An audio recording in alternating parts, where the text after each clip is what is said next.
Kita lihat sekarang kalau di balok itu ada dua cara. Kalau kita mau memasang balok, maka kita sebaiknya meletakkan tarikan itu pada tumpuan yang bakal dia pasang. Jadi kalau di sini misalkan nanti rencana tumpuannya di sini dan di sini, maka tali angkat itu ya kita letakkan di tumpuan itu supaya nanti kita tidak merubah mekanikanya. Tapi yang bawah ini, gambar yang bawah ini tidak diletakkan di tumpuannya, tapi dia agak masuk ke dalam, dengan jarak 1/5L, 3/5L, dan 1/5L. Ini mengikuti aturan precast ya, yang di GIS ya, GIS. Yaitu dia ngangkatnya seperti ini dengan harapan yang 1/5L itu menjadi cantilever, yang 1/5L sebelah kanan juga menjadi cantilever untuk menghilangkan momen lapangan di tengah. Ya, jadi kalau momen lapangan di tengah ini dihilangkan, itu akan menjadi aman tulangannya. Ya, bentar. Yang kedua itu supaya momennya menjadi tidak besar. Tapi kalau yang gambar yang atas, itu momennya besar di lapangan, tapi tumpuannya nggak ada momen ya. Tumpuannya nggak ada momen.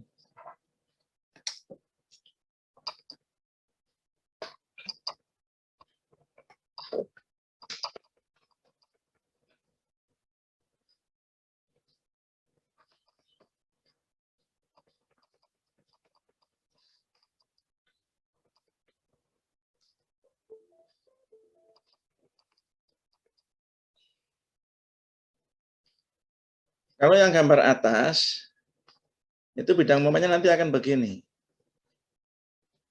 Ya, kalau yang gambar bawah, bidang momennya nanti akan begini. Ya, nanti ini akan menjadi, mungkin dia malah begini. Mungkin dia kalau yang ini tadi begini ya. Yang ini mungkin dia jadi begini.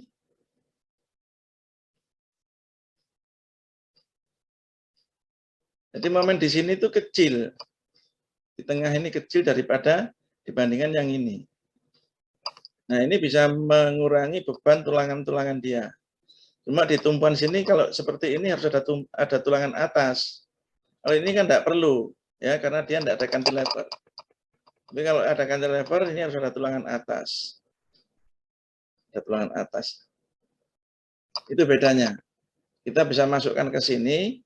Kenapa kok kita milih yang bawah misalkan? Karena kalau yang atas itu kalau kita pasang ini misalkan baloknya, kita pasang di ujung ini begini ya. Ini sudutnya alfanya ini menjadi besar, menjadi kecil. Kalau kecil maka tarikan ini menjadi besar. Kalau tarikan itu menjadi besar, maka gaya komponen ke sini itu menjadi besar. Ini kan begini ya. Nah, kalau ini menjadi besar, maka kecenderungan balok ini itu akan tertekan. Tapi kalau kita punya balok itu ngangkatnya agak ke tengah,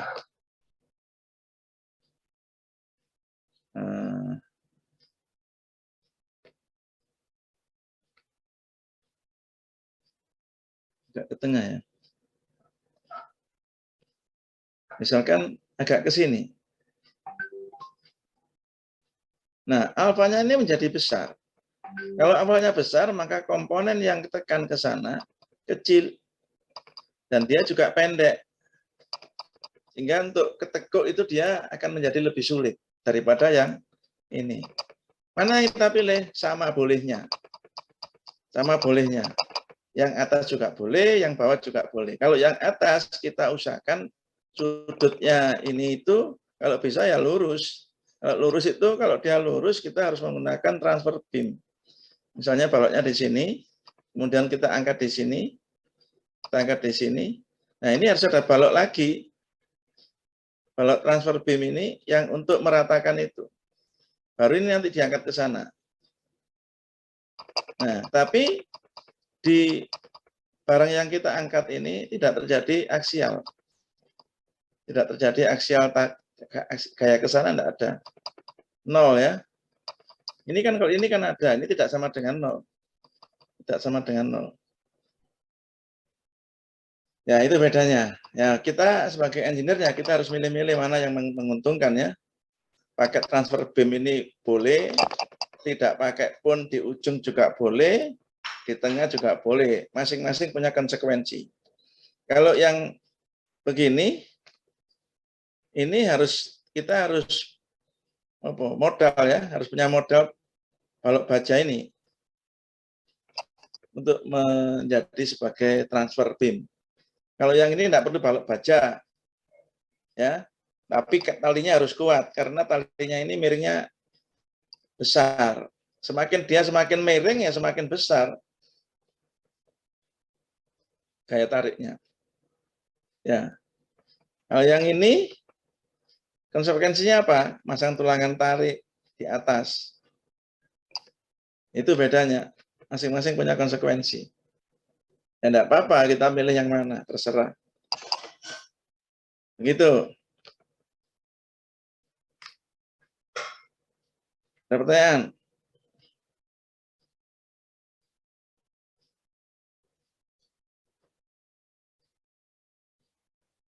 Ini ya. Ini saya beri contoh. Ada beberapa gambar ini.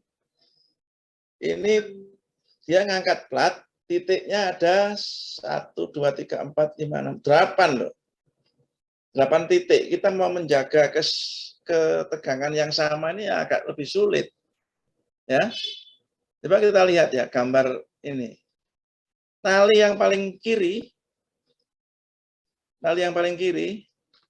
saya gambar warna kuningnya. Ini terlihat tegang banget.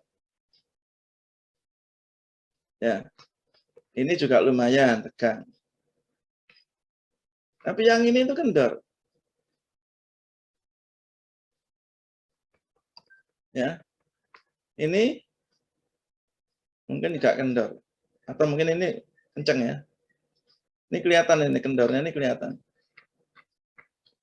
Kita lihat ya. Ini kan begini terus belok ke sana. Nah, artinya apa? Artinya pada sisi sebelah sini itu hanya dipikul oleh tiga kabel aja. Kabel ini, tidak berfungsi. Ya, itulah yang kita namakan ketegangan yang tidak sama. Ini bahaya banget. Gitu loh. Kalau memang talinya itu tidak kuat, maka yang paling tegang ini nanti akan putus duluan. Kalau di sini putus, pasti akan merembet ke sebelahnya. Ini pasti juga akan putus. Apalagi kalau putus dua, sudah pasti putus semua. Itu. Nah, jalan keluarnya apa solusinya? Solusinya itu seharusnya ini tuh dipasang roll di sini ya. Ini sudah saya gambarkan di situ. Ini dipasang roll supaya kabel yang ini dan ini itu saling mengimbangi. Jadi tegangannya dia sama, sudah pasti sama kalau di situ roll. Ya, demikian juga yang sebelah sini. Ini juga dipasang roll begitu, maka kabel dua ini dan ini akan selalu berimbang. Ya. Kalau sudah seperti ini berimbang, dua titik berimbang, tinggal dua titik yang di atas. Ini kalau tak pakai transfer beam ini transfer beamnya ya, dia sudah pasti berimbang antara titik A dan titik B ini pasti berimbang. Ya, gitu. Sama sebelah sini harusnya kita rubah juga. Jadi harusnya dia begini. Ini roll di sini. Roll di sini ya. Ya, itu.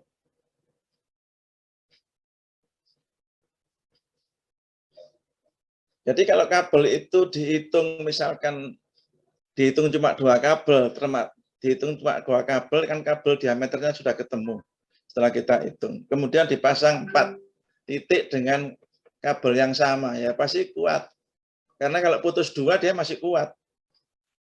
Ya.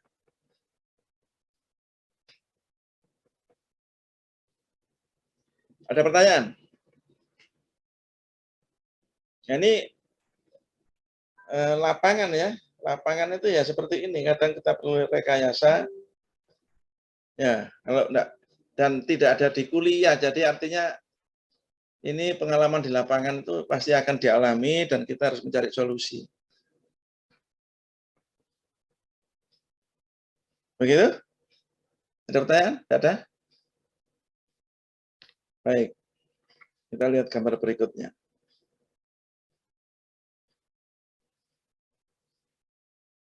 Nah, ini kalau kita lihat gambar ini sudah pasti berimbang ini.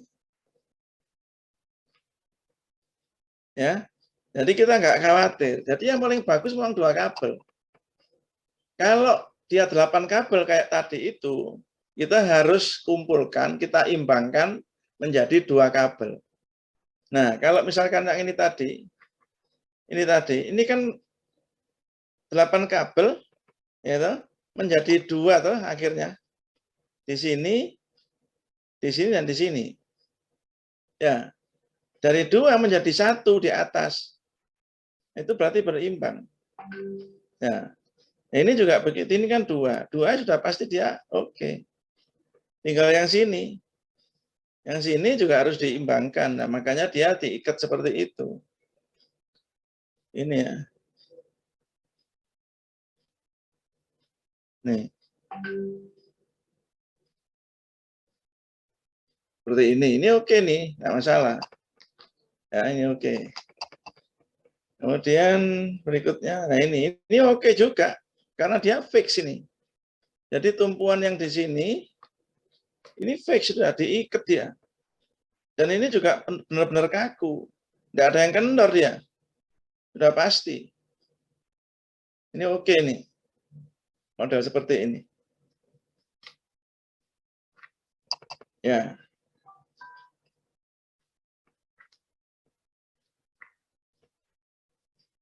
Seperti ini contoh yang tadi ya.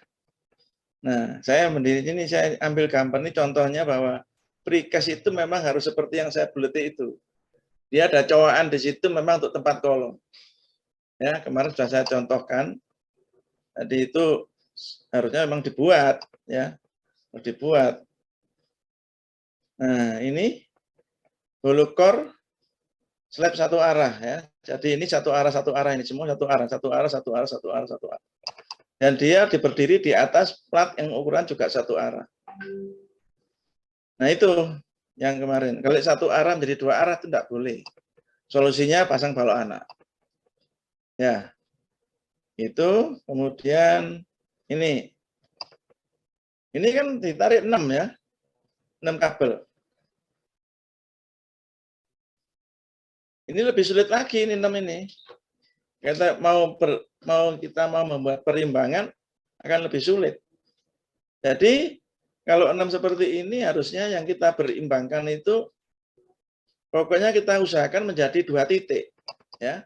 Jadi kalau 3 titik ini berarti kita harus berusaha menjadi 2 titik. 2 titik gimana? Nah, yang 2 ini dibuat perimbangan ini. Nah, ini yang ini itu mestinya dibuat begini ya. Ini roll. Nah, berarti kan dia menjadi 1 titik, 1 titik, 1 titik, 1 titik ya. Nanti ini dibuat sama ini berimbang lagi dia. Ya. Jadi kita berusaha nanti akhirnya pada pengangkatan itu menjadi 2 titik. Dipasang 6 enggak apa-apa. Kan harus ada perimbangan. Kabel itu menjadi dua kabel seolah-olah menjadi 2 kabel. Nah, ini saya beleti di sini ya. Dan di sini ada cowaan ini. Itu yang saya contohkan tadi itu. Kemarin juga sudah kita contohkan ini. Hati-hati kalau membuat precast, ya precast itu harus bisa dipasang.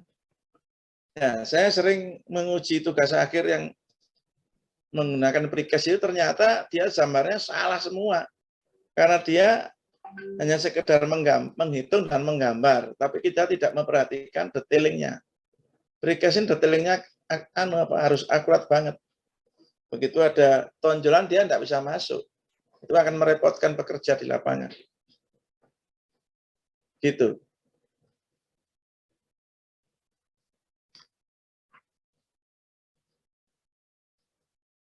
Nah, ini kalau kemarin sudah saya contohkan ini, kalau satu arah menjadi dua arah itu jadinya seperti ini nih.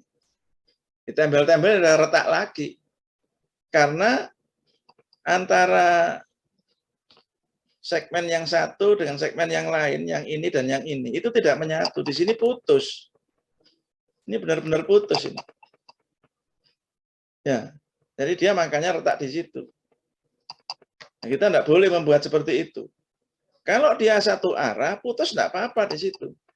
Kalau dia dua arah, putus ini dia akan ada momen. Ya, gitu. Nah, coba kita contohkan ya. Ini yang kemarin. Ini satu arah, satu arah, satu arah, satu arah, satu arah. Menjadi dua arah kalau seperti ini, yang sebelah kiri. Nah, kalau menjadi dua arah ini, itu tidak diperbolehkan. Solusinya pasanglah balok anak di sini. Kalau di sini balok anak dipasang, maka menjadi satu arah, satu arah, satu arah, satu arah, menjadi satu arah juga yang ini. Ya, jadi satu arah juga. Kemarin sudah ini. Nah, coba kalau satu arah menjadi dua arah, ini sudah dianalisis ya. Dengan menggunakan, ini saya buat dengan menggunakan Abacus. Ya, program Abacus. Nah, ternyata bisa kita lihat di sini. Di sini itu buka semua ini. Karena di sini memang benar-benar bisa.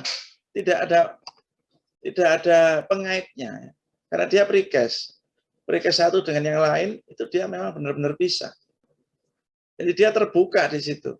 Akhirnya momennya dia menjadi lebih lemah. Ya, kemampuan momennya dia lebih lemah. Tidak terkait. Tapi kalau dia satu arah, tidak ada masalah. Ya, ini kan karena tumpuannya di sini. Tumpuan di sini adalah 4 tumpuan ya. 4 tumpuan. Nah, sehingga kalau dia 4 tumpuan, maka dia menjadi momen dua arah. Tapi precast-nya satu arah ya ini. Ini. Itu tidak dianjurkan dan mungkin tidak boleh, malah bukan tidak dianjurkan, tidak boleh. Ini akan terjadi retak-retak di bawah itu.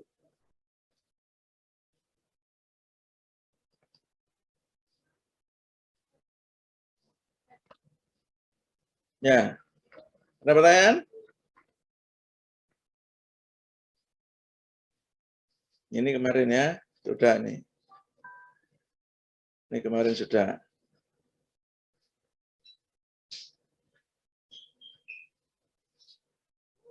Nah, saya coba di dalam analisis tadi ini, yang ini, saya coba membuat kaitan antara precast satu dengan precast yang lain. Ya, dengan cara seperti ini. Ini ya, precast satu dan precast yang lain, ada kaitannya ini. Ini. Yang ini model segitiga. Ya, nanti ini digandengkan, dia akan menjadi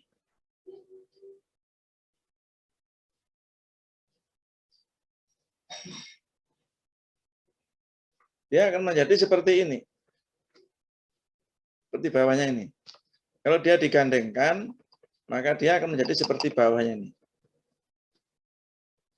Ini juga begitu, yang triangular, ini yang rektangular, yang kotak, ini yang segitiga. Kalau sudah seperti ini, maka gaya yang akibat momen ke sana tadi, dia akan terhambat oleh ini. Ya, karena ini dicor nanti. Ini kan dicor nanti ini.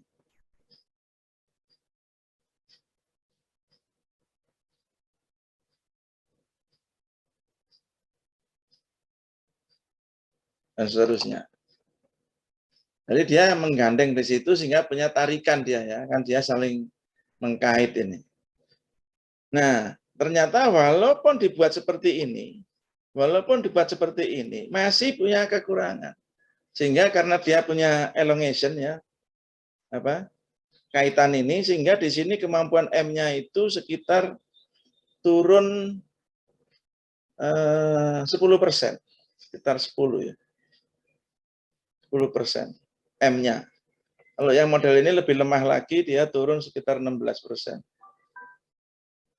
Tapi bukan berarti dia tidak kuat, cuman kemampuannya turun 16%. Nah, itu. Ini saya pernah meneliti ini masalahnya, makanya saya bisa menyampaikan. Jadi, itu yang terjadi. Kalau tidak mau ada kaitan-kaitan seperti itu, lebih baik kita buat satu arah.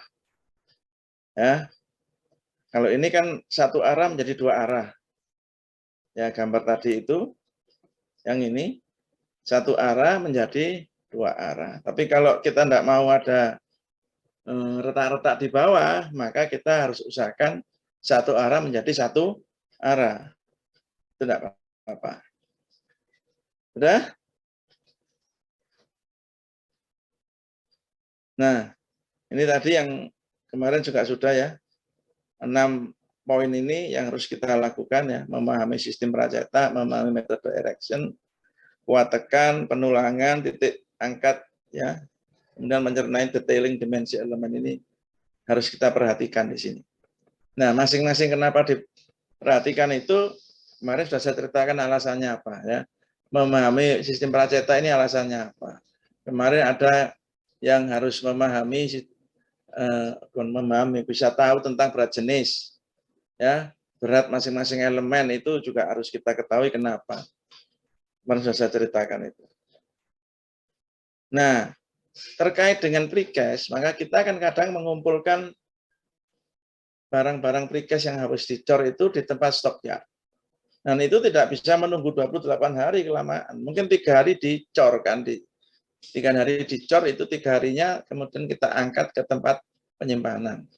Nah, 3 hari itu kuat tekan beton berapa? Ya itu korelasinya di sini kalau 3 hari itu ada yang menggunakan angka 0,55, ada yang menggunakan 0,40. Ya, sepertinya yang tabel sebelah kanan ini yang lebih konservatif ya. Jadi kita lebih aman pakai yang kanan aja. Ya, kanan aja supaya lebih aman. Tapi ada aturan yang mengatakan di sebelah kiri, tabel sebelah kiri itu juga enggak apa-apa, terpaut sedikit ya. Di 21 hari ini sudah mulai terpaut. Ya. Jadi kalau kita ngangkatnya di umur 14 hari diangkat ke atas, maka umur beton itu baru 90%. Di sini justru malah 0,88%. 0,88 ya, atau 88%. Nah, kita harus hitung itu. Pada saat diangkat itu, akibat berat sendiri, terus akibat beban pengecoran, overtopping, itu kita hitung. Membebani plat precast dengan ketebalan precast yang mungkin sekitar 8 mili kalau plat, tapi FC aksennya baru 0,88-nya, tidak penuh 100%.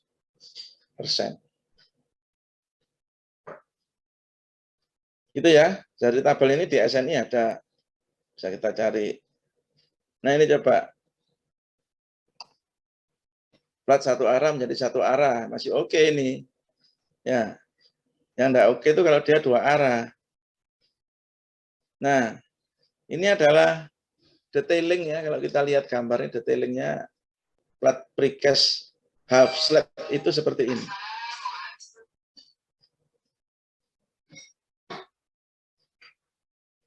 Jadi ini adalah balok. Ini adalah balok precast. Ya. Balok precast. Yang tulangannya dia keluar. Sengkangnya ini keluar. Begini. Ya, keluar. Yang ini precast ya. Ini precast ya. Ini yang dari bawah ini. Kita cor di bawah, kemudian naikkan ke atas. Tulangan yang biru itu keluar. Kemudian plat precastnya itu yang ini. Yang ini ya. Ini plat precastnya.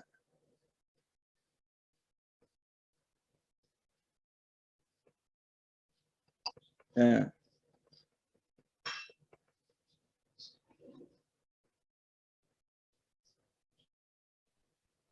Nah, plat precast itu numpang di situ. Nah, baru yang dicor overtopping itu yang atasnya. Jadi tulangan tariknya itu juga dipasang. Kemudian dipasanglah apa namanya? Precastnya. Ya. Kok precastnya? Cor case in-nya. Jadi ini dicor.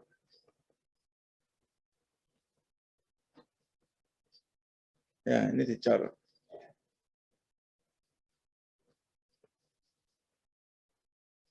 Nah, setelah dia dicor, maka dia akan menjadi satu. Antara plat dan balok, dia sudah ada apa namanya? Sir konektornya dari sengkangnya itu. Ini kan berfungsi juga sir konektornya. Berfungsi sebagai sir konektor. Sengkang itu yang keluar tadi itu. Nah, nanti baloknya menjadi sekian. Ini tinggi balok total.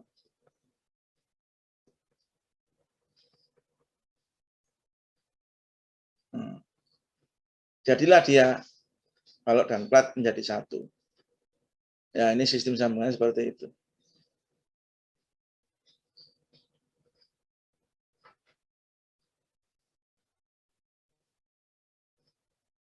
Ada pertanyaan?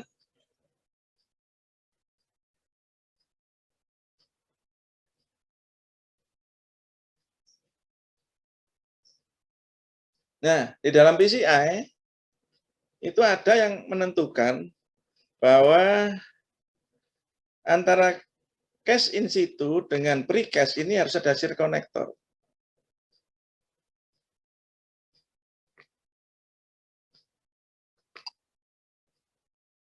Tapi ini tertentu, dia dihitung.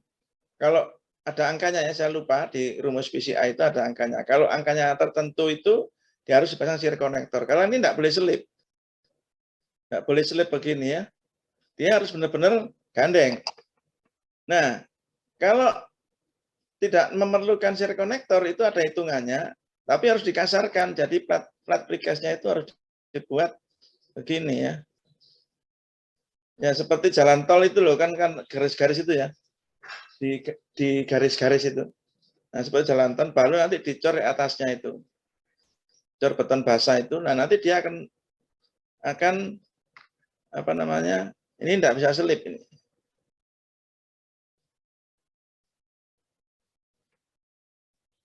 Ya, kita usahakan seperti itu.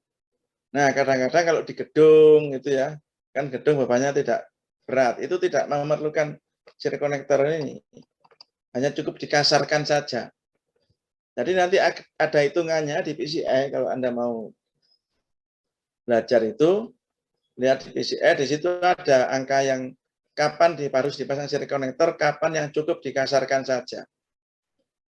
Nah, kita berharap ya nggak sulit-sulit ya. Kalau masang sir konektor kan ngecornya repot. Karena sir konektor itu harus lengket pada precast. Ya, lebih baik kalau kita berusaha supaya dia tidak ada sir konektor, ya cukup dikasarkan saja. Gitu.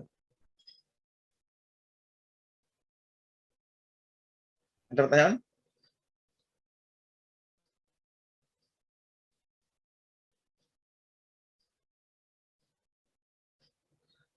Tidak ada.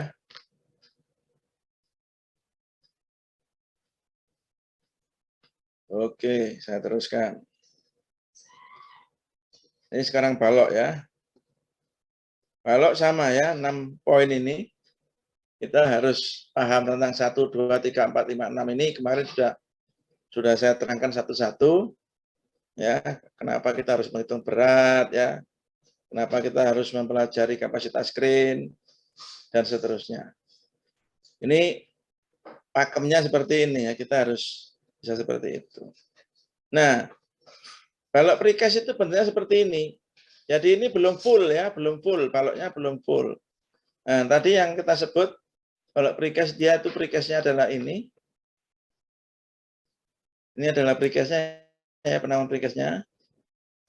Nah, tapi dia mempunyai tulangan itu keluar.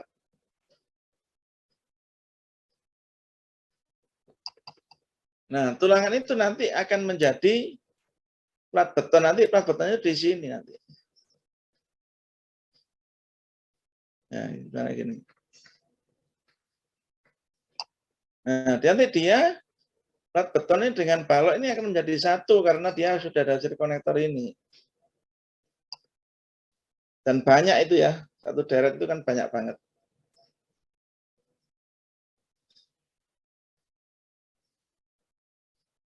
Ya, baloknya seperti ini. Ini balok yang masif, ya, yang pejal. Ada yang kalau punya berat, makanya kita tadi kan memerlukan menghitung berat itu karena untuk menentukan kren, supaya krennya tidak besar-besar, maka kita harus membuat balok ini seringan mungkin. Ya, kenapa menghitung berat ini? Maka kita memang perlu, karena kita untuk menentukan kapasitas kren. Nah, kalau misalkan kita mempunyai balok yang berat, maka kita bisa membuat balok itu ringan. Misalnya, enggak ada di sini, ya. Misalnya kita buat baloknya itu bentuknya U-shape, ya. Baloknya itu bentuknya begini, misalkan.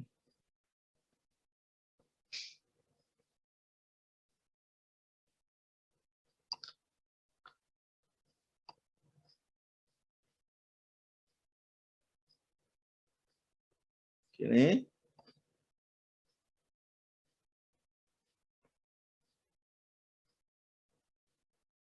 Nah, begini. Ini kan enggak ada betonnya. Nah, nanti tempatnya plat precast, misalkan di sini.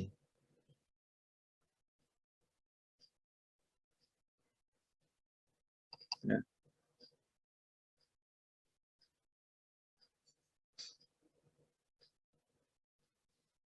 Nah, kemudian ada sengkang yang keluar. Ini ada sengkangnya dia. Ini ada tulangannya nih.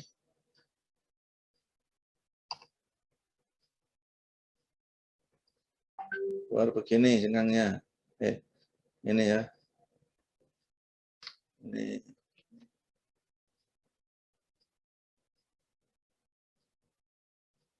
Itu. Ya. Kemudian nanti ditambahi tulangan yang dari plat atas.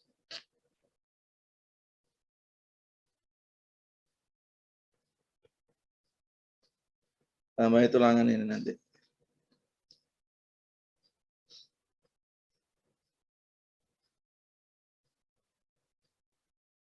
Ya. Kemudian baru dicor.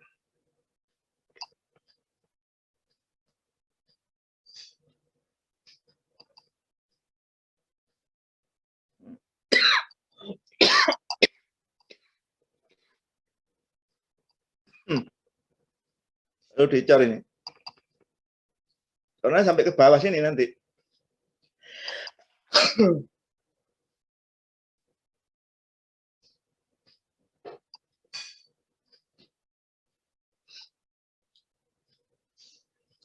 Ya, itu kalau kita mau merubah desainnya yang dari balok masif menjadi U-shape. Karena apa? Karena supaya gampang diangkat, ya, dia ringan. Kan yang tengah ini kan belum ada nih betonnya, jadi dia agak ringan. Nah, U-shape itu bentuknya memang harus tirus di bawah, ya. Dia harus miring begini. Miring dikit aja, enggak usah banyak-banyak. Dikit. Untuk mencegah terjadinya keropos di bawah sini. Jadi kalau ini dicor, semakin ke bawah sempit itu berarti dia akan padat di sini ya. Padat. Tapi kalau bentuknya seperti ini, misalkan lurus begini ya. Nah, kalau dicor begini, dicor ya, itu kadang-kadang di pojok-pojok sini menjadi keropos. Makanya dibuat tirus, dibuat miring sedikit, nah supaya di bawah itu lebih kesempit, sehingga bentuknya akan lebih padat di bawah. Tidak terjadi keropos seperti yang saya gambar sebelah kanan itu.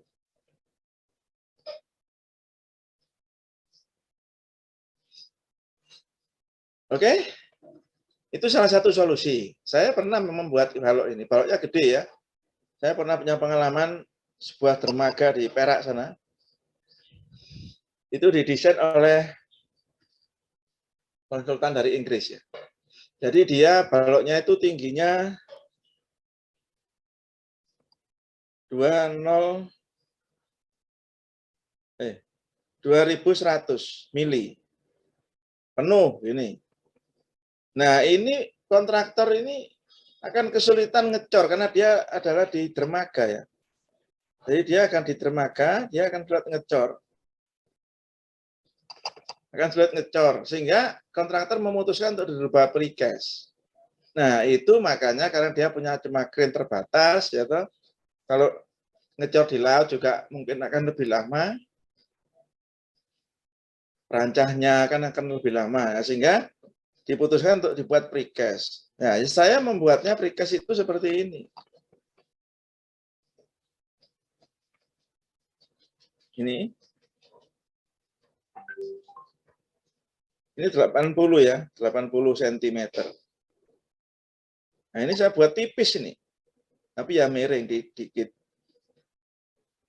Tipis. Supaya ringan. Angkatnya supaya ringan. Nah, berapa tipisnya ini? Yang atas itu tipisnya sekitar 8 cm. Nah, karena 8 cm pada saat dia jadi, ini goyang-goyang ini. Karena terlalu tipis. Goyang-goyang. Ya, karena kenapa kok saya membuat tipis seperti ini? Karena kapasitas crane.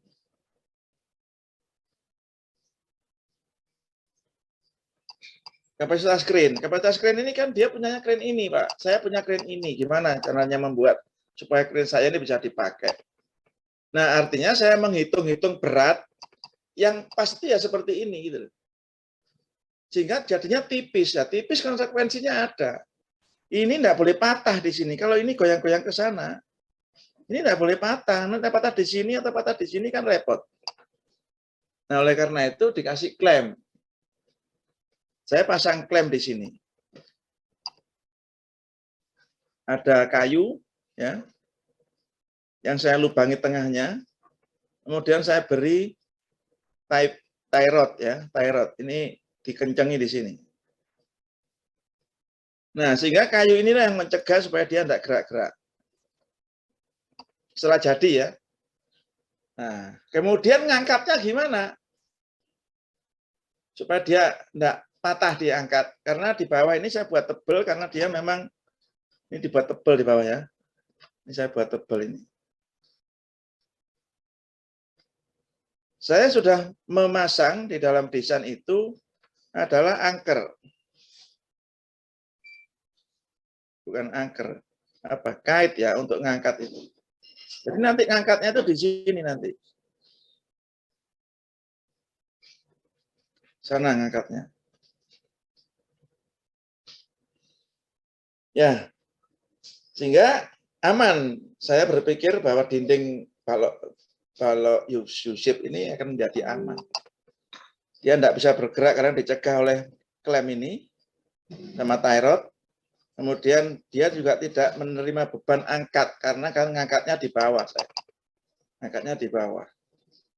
Nah, itu sudah diterapkan. Crane-nya dipakai, dia ringan, kemudian nanti ada precast di sini ya. Ini ada precast. Ini saya rubah sekali, dirubah precast sekali nih. Rubah precast sekali. Nah, tebel totalnya ini adalah 50 cm. Sehingga saya membuat precast ini sekitar 20 ya. 20 atau 15 saya lupa. Kalau nggak salah ini antara 20 sampai 15 ya. 20 sampai 15 cm. Kemudian sisanya ini adalah overtopping. Sisanya ini adalah overtopping. Ini nanti dicor ini overtopping ini. Ngecornya sampai ke bawah ini nanti, sampai ke sini-sini ya. Ngisi yang U-shape itu tadi.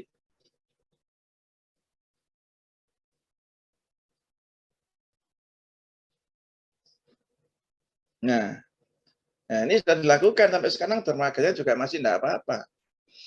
Tapi pelaksanaannya lebih cepat. Saya bisa membuat seperti ini, kontraktor itu senang banget. Karena apa? Karena waktu dia schedule S-curve-nya itu, kan kalau kita punya schedule S-curve itu kan begini nih. Dia lebih cepat begini, selesainya di sini itu terpaut sekitar 3 bulan. Lebih cepat. Ya, jadi ngecornya bentuk U-shape ini ada di Jalan Jakarta Perak sana itu. Kemudian diangkat ke pelabuhan. Dibawa dengan truk ke pelabuhan, baru diangkat ke atas menggunakan gantry crane. Ya.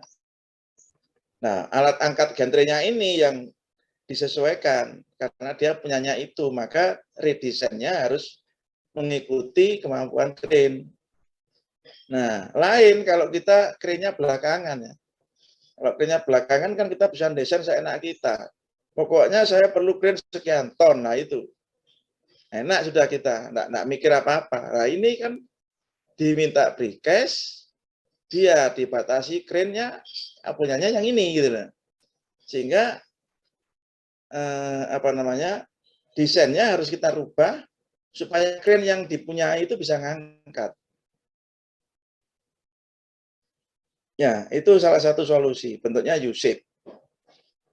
Ya. Kemudian cetakannya juga di sini itu dikasarkan. Dikasarkan dia. Supaya antara cast in situ itu, cast inside ini dengan precast itu dia tidak selip. Ya, tidak selip, dia benar-benar lengket. Gesernya bisa ditahan.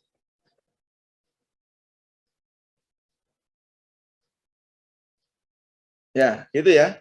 Nah, ini yang saya contohkan ini bentuknya yang dermaga balok precast tapi yang solid ya, yang solid. Saya enggak punya gambar yang saya lakukan ini, sudah hilang gambarnya, sudah lama ini tahun di bawah 2000. Ada pertanyaan?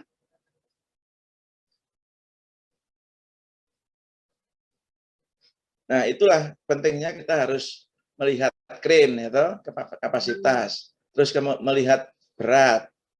Nah, itu karena untuk ini, untuk tujuan supaya kita bisa melaksanakan dengan crane yang tersedia atau crane yang bebas, ya, bentuk yang kita atur atau crane yang ada bentuk kita atur, gitu. Nah, kita harus ada constraint ya, batasan-batasan ini yang harus kita ikuti. Nah, kalau desainer enggak bisa mengikuti lapangan itu kurang canggih ya. Jadi lapangannya itu kita harus paham betul. Makanya kalau ada persoalan misalkan ada sebuah gedung retak gitu ya, masuk lab struktur misalnya. Di ITS itu disiplin ada lab struktur. Dia cuma ngasih gambar saja, itu kita tidak akan bisa melakukan analisa. Jadi harus melihat lapangan. Oh ternyata segini. Oh ternyata seperti ini. Harus melihat lapangan. Kalau tidak lihat lapangan ya kita tidak akan bisa. Ya.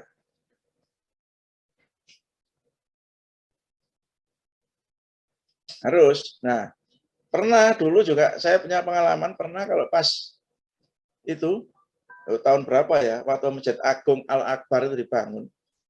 Itu kan ada menaranya itu. Menaranya tingginya sekitar hampir 100 kalau nggak salah, 80 berapa meter. Dan ngecornya itu pakai climbing. Ngecornya pakai clamping ya. Jadi menara ini ngecornya pakai clamping. Menara Masjid Agung itu. Ya dicor segini, ya ini bekistingnya.